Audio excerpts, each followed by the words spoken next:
গাজীপুরে 10 বছরের মাদ্রাসার এক ছাত্রীকে হিন্দু যুবকদের কর্তৃক গণধর্ষণ করা হয়েছে এবং এরকম মর্মান্তিক ঘটনা ঘটার পরেও এখনো আমরা চুপ করে আছি।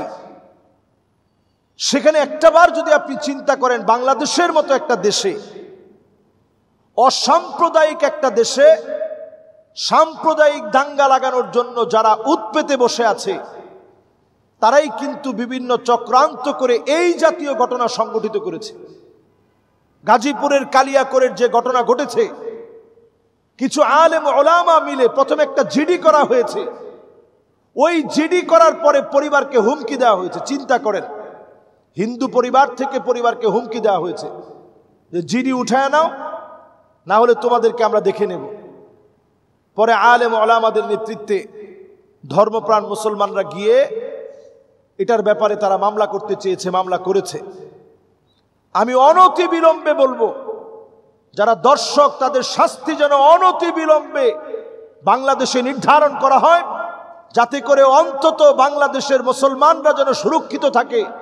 অমুসলিমদের যেন এমন সাহস না হয় যে বাংলাদেশের একজন রমণীর গায়ে হাত দিবে, একজন নারীর গায়ে হাত দিবে। বর্তমানে একটা চক্রান্ত কূটকৌশল চলছে, কি করে মুসলিম নারীদেরকে ধ্বংস করা যায়।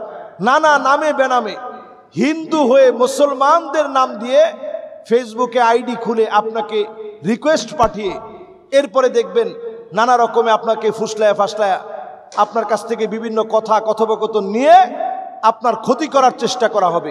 বর্তমানে একটা ট্রেন্ডিং চলছে এটি।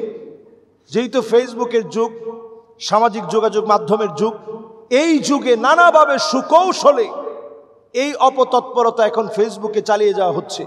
কাজেই এই বিষয়টাতে সজাগ সচেতন হওয়া উচিত এবং আমাদের প্রত্যেকটা মহল থেকে আন্দোলন উঠতে হবে। আমরা দেখতে পাচ্ছি কোরআনকে অবমাননা, মুসলমানদেরকে মাঝে মাঝেই বিভিন্ন জায়গায় অপদস্থ করার চেষ্টা। এখানে যে ন্যাক্কারজনক ঘটনা ঘটেছে, এটা ধর্ম না টেনে যারা অপরাধী সেই অপরাধীদেরকে চিহ্নিত করে শাস্তি নিশ্চিত করতে হবে। অবশ্যই যদি শাস্তি নিশ্চিত করা না হয়, যদি কোনো সংখ্যালঘু অথবা সংখ্যায় কম বলে বাংলাদেশে যদি তারা সংখ্যায় কম এটা দোহাই দিয়ে তাদেরকে যদি ছেড়ে দেওয়া হয়, তাওহীদি জনতা পদক্ষেপ নিতে বাধ্য হবে। অবশ্যই এই বিষয়ে অনতি বিলম্বে সিদ্ধান্ত নিতে হবে ইনশাআল্লাহ।